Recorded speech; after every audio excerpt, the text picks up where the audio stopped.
blessing that you have given to us. Also thank you for the unseen blessings, blessing yang kami gak lihat, Engkau yang melindungi kami dari kecelakaan sehingga kami bisa hadir di tempat ini. Syukur Tuhan untuk hari yang baru, dan kami siap untuk belajar tentang hari ini. Biarlah hati kami siap seperti tanah yang baik, sehingga benih yang ditabur bisa menghasilkan buah. Tentunya akan bertumbuh dulu, dan kami siap untuk mendengar firman-Mu. In Jesus' name we pray, amen. Oke.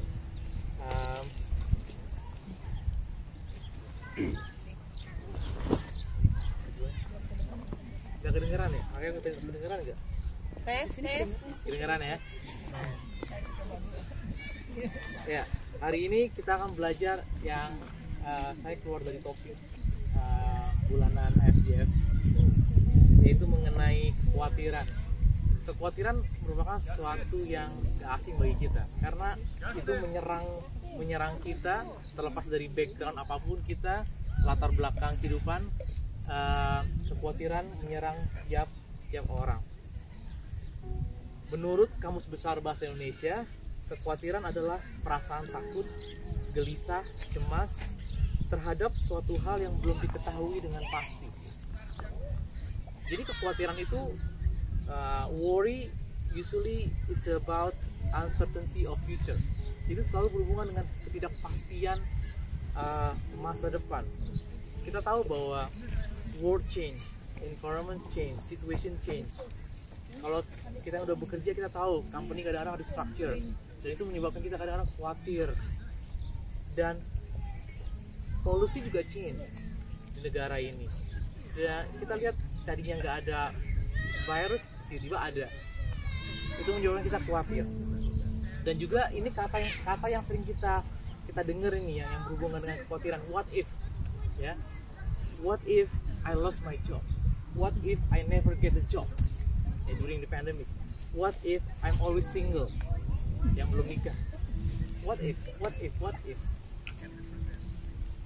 Nah, sebelum kita bahas tentang kekhawatiran, saya mau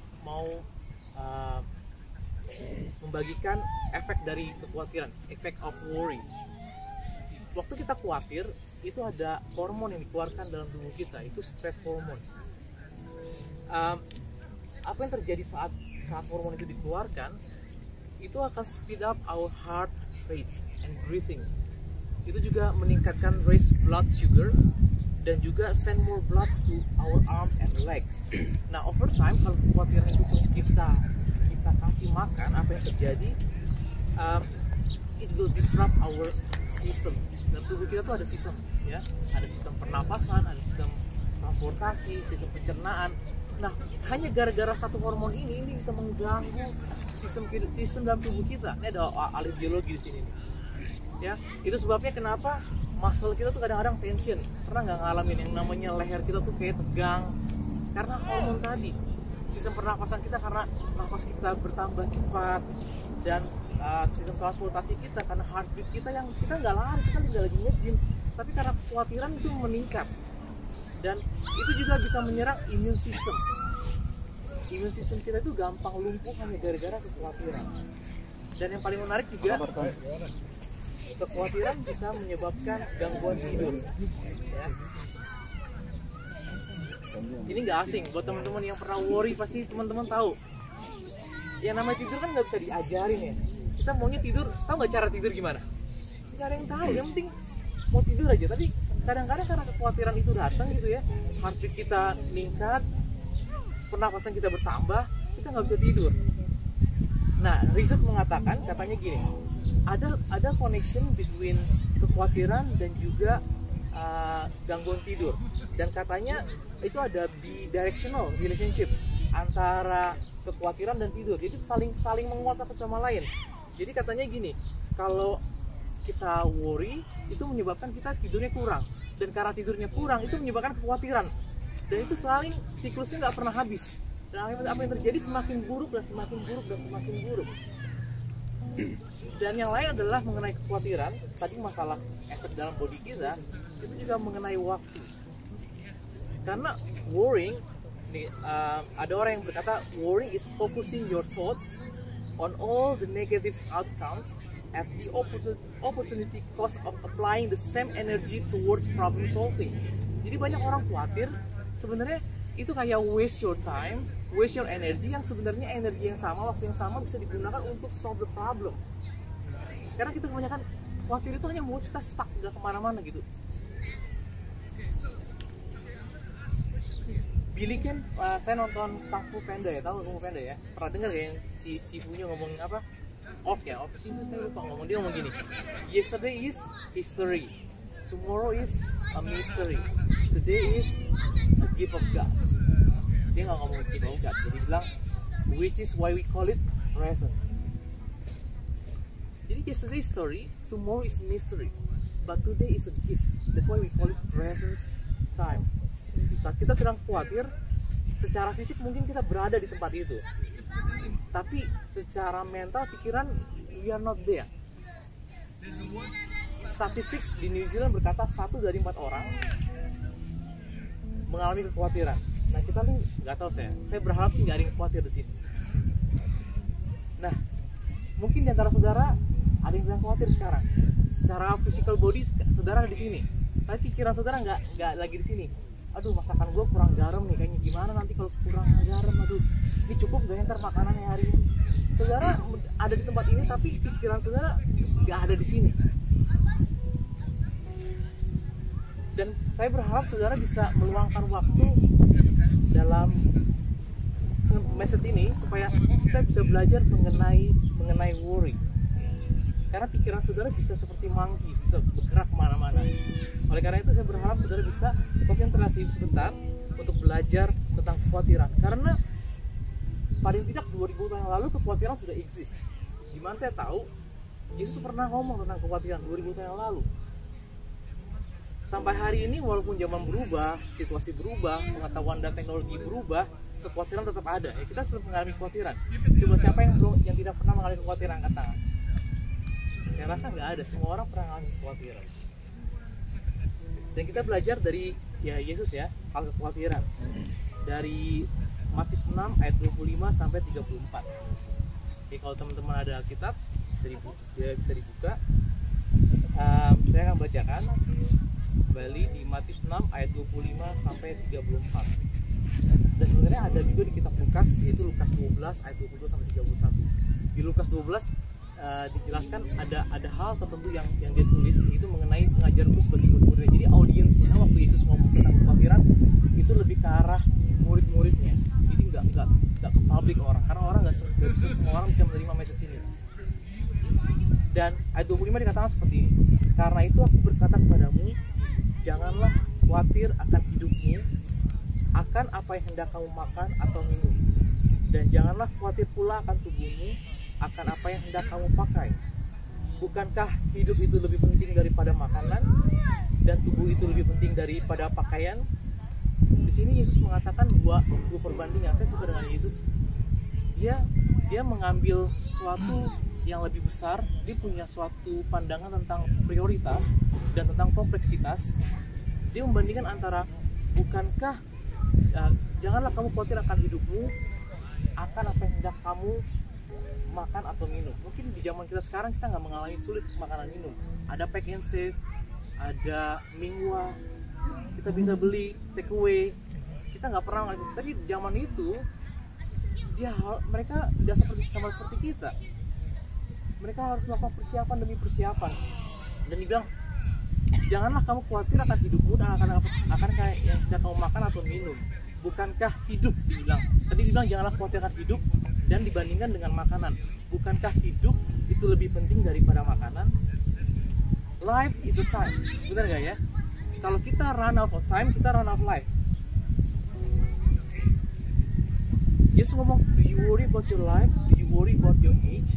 Do you worry about your life? Kalau hari ini saudara bisa duduk, artinya ada suatu bencana, kecelakaan yang mungkin bisa terjadi saat saudara datang. Tapi you already take care of it.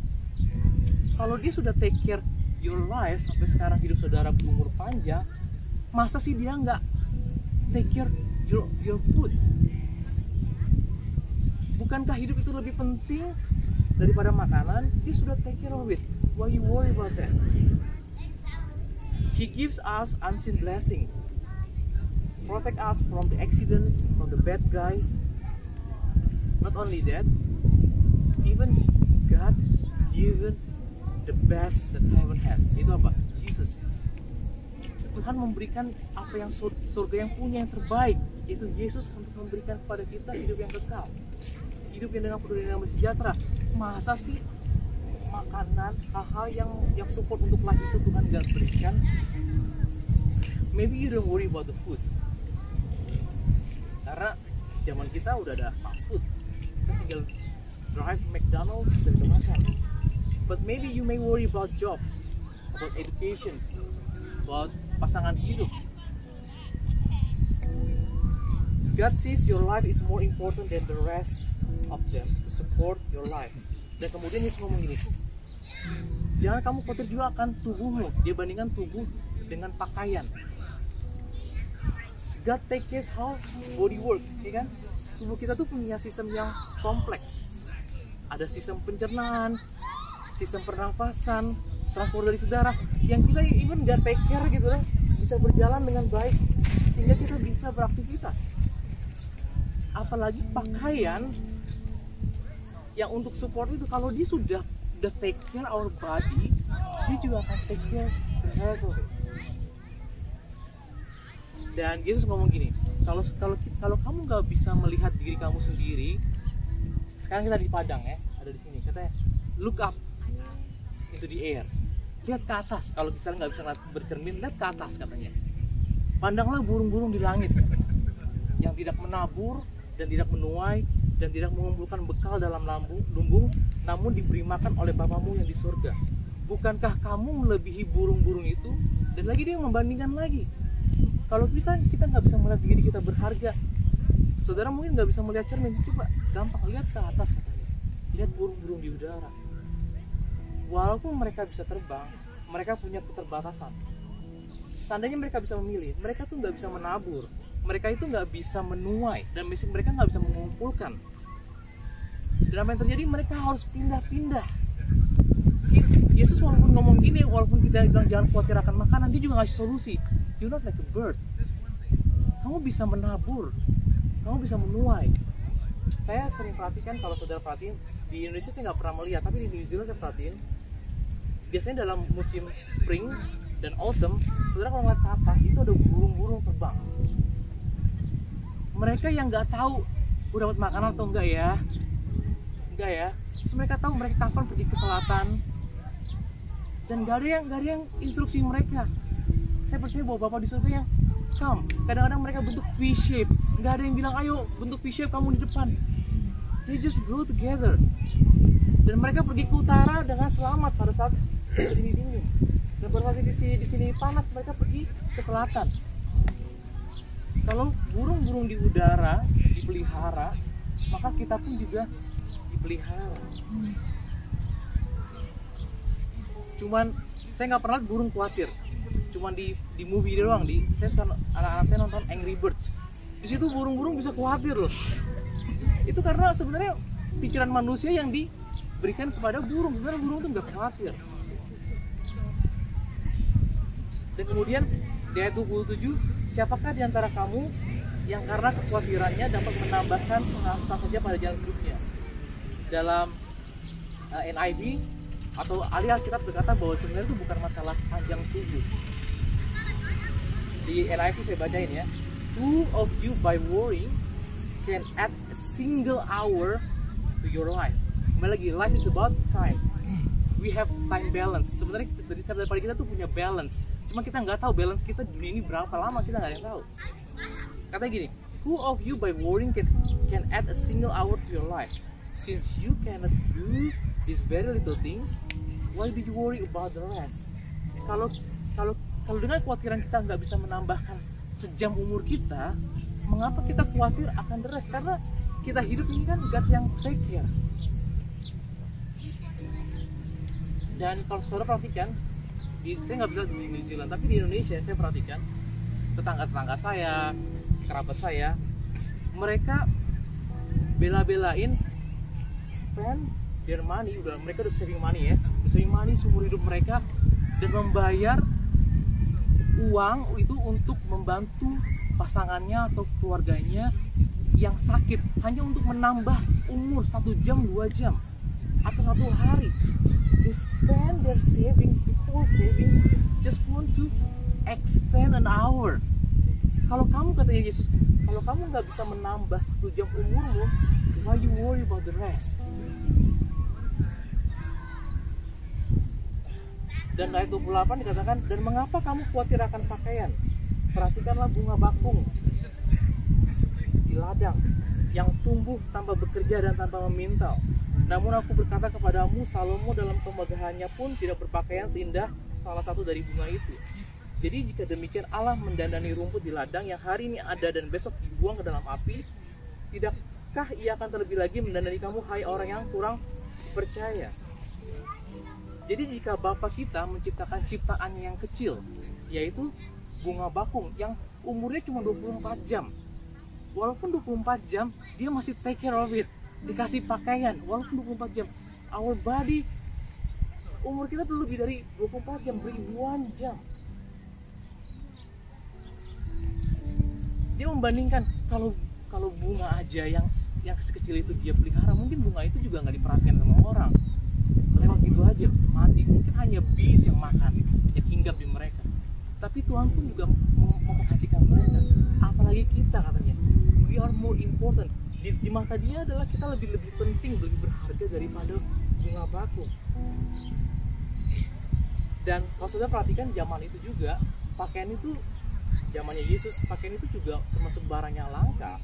Karena kita kalau kurang baju, kita Kmart aja ya, bener nggak? Tinggal beli. Tapi di sana kan enggak.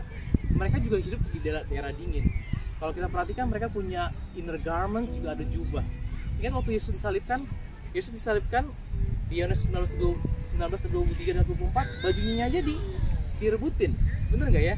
Sesudah prajurit itu menyalibkan Yesus, mereka mengambil pakaiannya, lalu membaginya menjadi 4 bagian untuk tiap-tiap prajurit 1 bagian. Dan bayangin, satu inner garmentnya itu dibagi 4. Karena untuk menenun itu susah, dibagi 4 supaya mereka bisa bikin satu yang lagi, dikumpulin, jadi di-patch. Tapi dibilang dan jubahnya juga mereka ambil, karena jubahnya itu tidak berjahit, nggak ada jahitan, dari atas ke bawah hanya 1 tenunan saja. Karena itu mereka berkata seorang pada yang lain, janganlah kita membaginya menjadi beberapa potong, tetapi baiklah kita membuang undi untuk menentukan siapa yang mendapatnya.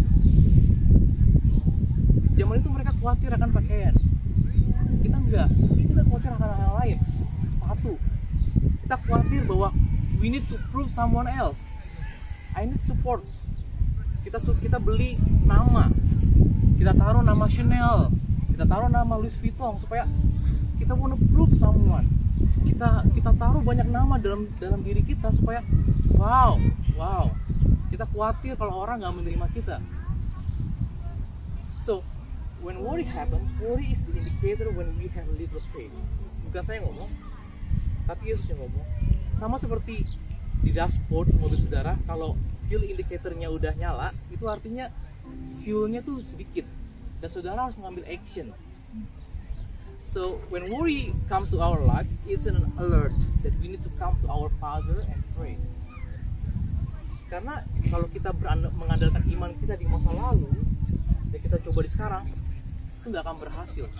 Setiap hari ada hal yang baru, bahkan setiap kesulitan ada hal yang baru yang Tuhan mengajarkan. Murid-murid Tuhan Yesus pun juga sering lupa.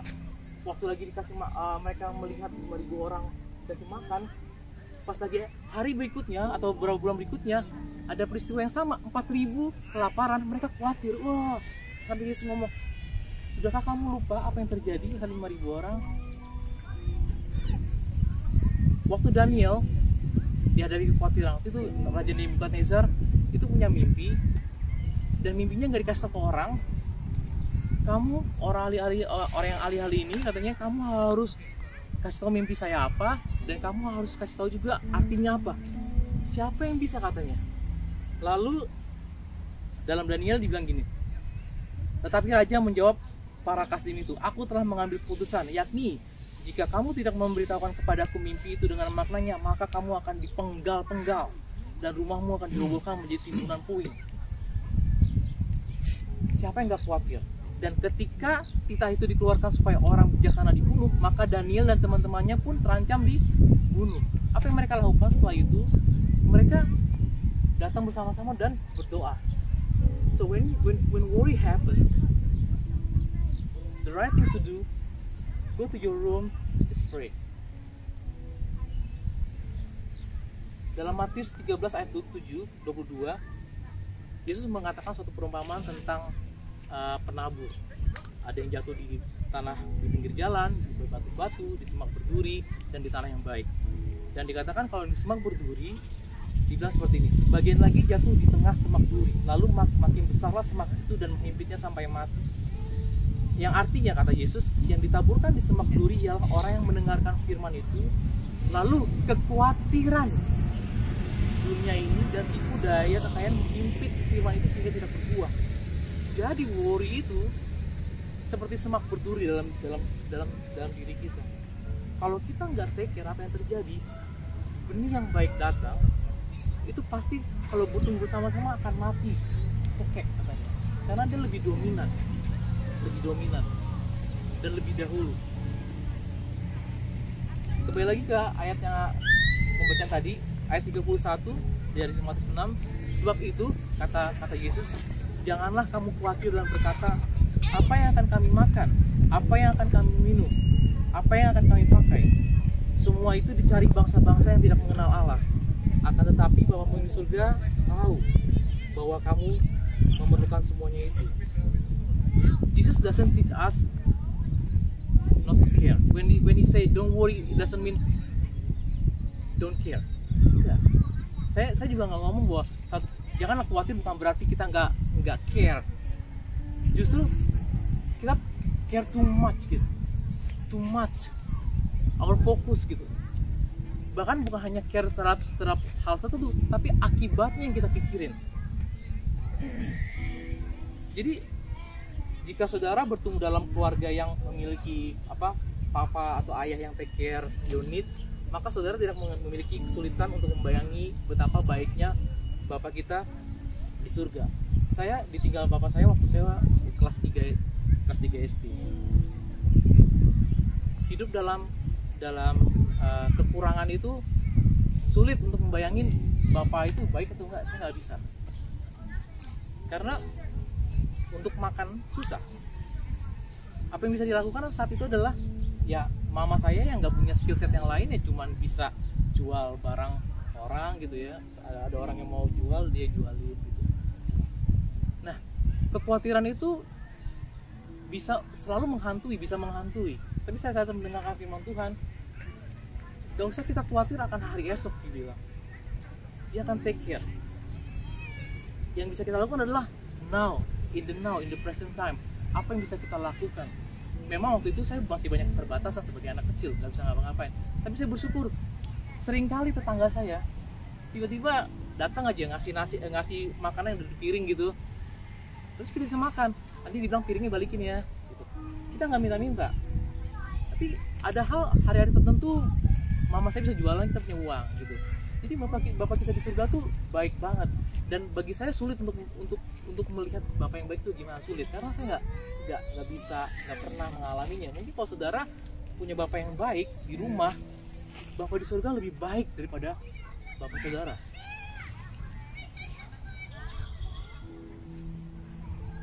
Dan Yesus ngasih solusi tentang bagaimana caranya untuk tidak khawatir. Dia bilang begini, ayat 33. Tetapi carilah dahulu. Kata dahulu ini artinya priority. Change your focus, shift your focus. Mungkin kita sibuk mencari pekerjaan, sibuk mencari approval, sibuk mencari kekayaan, sibuk mencari sesuatu yang di luar sana yang membuat kita khawatir. Oleh karena itu dibilang, tetapi carilah dahulu kerajaan Allah dan kebenarannya, maka semuanya itu akan ditambahkan kepadamu. Kalau misalnya ada sesuatu yang datang sendiri, apa yang kita cari? Orang-orang di dunia ini benar-benar cari. Mereka berusaha keras untuk mencari dan bahkan menimbun. Tapi Bapak di surga dibilang, jangan kamu khawatir, fokus, shift your focus. Dibilang kepada kerajaan Allah dan kebenarannya, maka semuanya itu yang kamu perlukan akan ditambahkan kepadamu.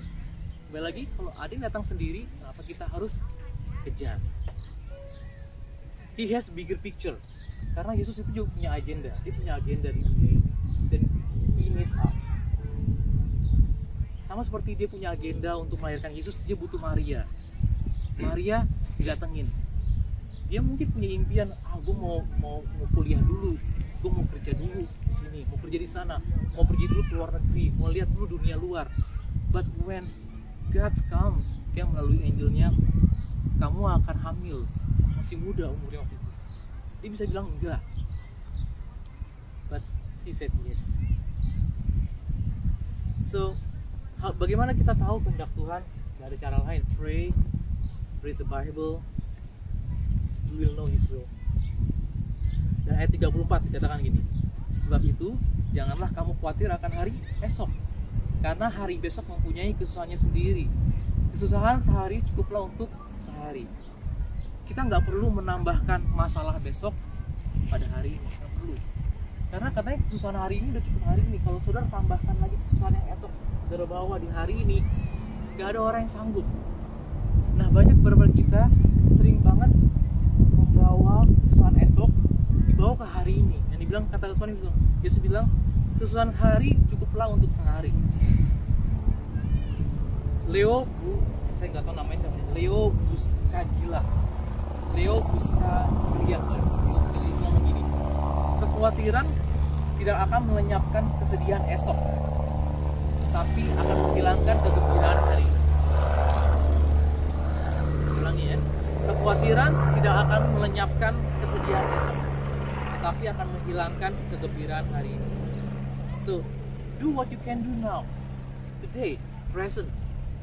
God will take care tomorrow the rest. He will be there, He'll be there. Tuhan itu nggak ada bagi dia masalah pagi, siang, malam, nggak. He is out of time. Kita yang dibatasi oleh waktu. Waktu saya SMA atau saya waktu kuliah, saya dibiayain sama orang. Dan seringkali waktu kuliah itu saya nggak punya ongkos. Ani sering ongkosin saya. Saya naik KWK. Saya ingat banget waktu kita naik KWK, lagi nunggu nih KWK-nya kan nunggu penumpang, harus full dulu dong berjalan. Terus di depan saya duduk berdua sama dia. Saya duduk berdua di samping supir gitu kan. Samping supir. Saya juga insecure sebenarnya. Saya bingung hari depan gimana saya nikahin dia. Terus saya bilang sama dia, saya ingat banget, suatu hari nanti saya akan nikahin kamu di gedung itu, di gedung yang pertemuan yang di sana. Padahal hari itu dia yang bayarin saya ongkos, dia yang bayarin KWK, tapi saya ngomong suatu hari saya akan nikahin kamu di sana. Karena kalau kita khawatir, kan saya nggak punya orang tua lagi, jadi mama saya masih ada sih. Siapa yang nikahin dia? Maksud saya gini, memang sih dia punya standar di sini kan, artinya walaupun nggak terlalu kaya, tapi setidaknya masa sih orang tuanya mau anaknya dinikahin turun gitu, cuman datang ke KUA atau enggak mungkin makan di McDonald pakai voucher, kan nggak mungkin. saya kan masalah orang tuanya gitu kan, apalagi orang Batak itu kayak mengkawinkan keluarga. Saya bilang saya bisa aja khawatir, tapi saya bilang I cannot control tomorrow. I said but I believe God will take care. Pasti kita akan nikah di sana. Masa depan saya nggak ada yang tahu. Orang hari itu jadi masih dibayar sama dia. Itu pun mau ke rumahnya dia. Saya juga mau makan di rumahnya dia. But what I do just do my best, the presence. Ya, kuliahlah dengan baik, belajarlah dengan baik. Dan Tuhan akan membukakan dia. He will send divine connection to you. Send the right person. Because kalau saudara perhatikan, orang yang naik ke atas dan orang yang jatuh free fall, itu biasanya karena ada satu orang masuk dalam hidup mereka. Orang yang salah masuk bisa free fall, orang yang benar masuk bisa naik. But we need God. Dia tuh yang berorkestrasi di belakang layar. Dalam Filipi 4 ayat 6 dikatakan, janganlah hendak kamu khawatir tentang apapun juga, tetapi nyatakanlah dalam segala hal keinginanmu kepada Allah dalam doa dan permohonan dengan ucapan syukur. Serahkanlah kekhawatiranmu kepadanya, sebab Ia yang memelihara kamu. 1 Petrus 5 ayat 7. Orang dunia yang gak mengenal Tuhan, seperti tadi dibilang, mereka berusaha mencari-cari. mencari dan mencari. Dan mungkin kita juga bukan orang dunia. We know God. Someday later, trust me, I've been there. Waktu saudara kekurangan, kekhawatiran, saudara bisa bersandar pada Tuhan. One day, you have everything, you have money, many options come to your life. Ya kan? Gara-gara uang, saudara punya banyak pilihan. Dan Yesus kasih perumpamaan yang menarik, yaitu di Lukas 12 ayat 13 sampai 21. Seorang dari orang banyak itu berkata kepada Yesus, "Guru, katakanlah kepada saudaraku supaya berbagi warisan dengan aku." Tapi Yesus berkata kepadanya, "Saudara, siapa yang telah mengangkat aku menjadi hakim atau pengantara atas kamu?" Katanya lagi kepada mereka, "Berjaga-jagalah dan waspadalah terhadap segala ketamakan. Sebab walaupun seorang berlimpah-limpah hartanya, hidupnya tidaklah tergantung daripada kekayaannya itu." Life or time doesn't depend on your money or your wealth. Dan Yesus ngomong berikutnya begini. Kemudian dia mengatakan kepada mereka suatu perumpamaan, katanya, ada seorang kaya, tanahnya berlimpah-limpah hasilnya. Dia bertanya dalam hatinya, "It's all about me. Apakah yang harus aku perbuat? Sebab aku tidak mempunyai tempat di mana aku dapat menyimpan hasil tanahku." Lalu katanya, "Inilah yang akan aku perbuat. Aku akan merombak lumbung-lumbungku dan aku akan mendirikan yang lebih besar. Dan aku akan menyimpannya di dalam segala gandum dan barang-barangku. Sesudah itu aku akan berkata kepada jiwaku, jiwaku, ada padamu banyak barang tertimbun untuk bertahun-tahun lamanya. Beristirahatlah, makanlah, minumlah, dan bersenang-senanglah." Ini impian semua orang, financial independent. Kalau bisa umur 40 tahun, gak usah bekerja lagi. Ini orang ini udah bertahun-tahun katanya. Terlepas dia orang Kristen atau enggak, dia diberkati atau enggak, tapi ini farmers. Yang namanya farmers itu kan petani itu masih butuh campur tangan Tuhan ya, ada out of the control ya, seperti cuaca.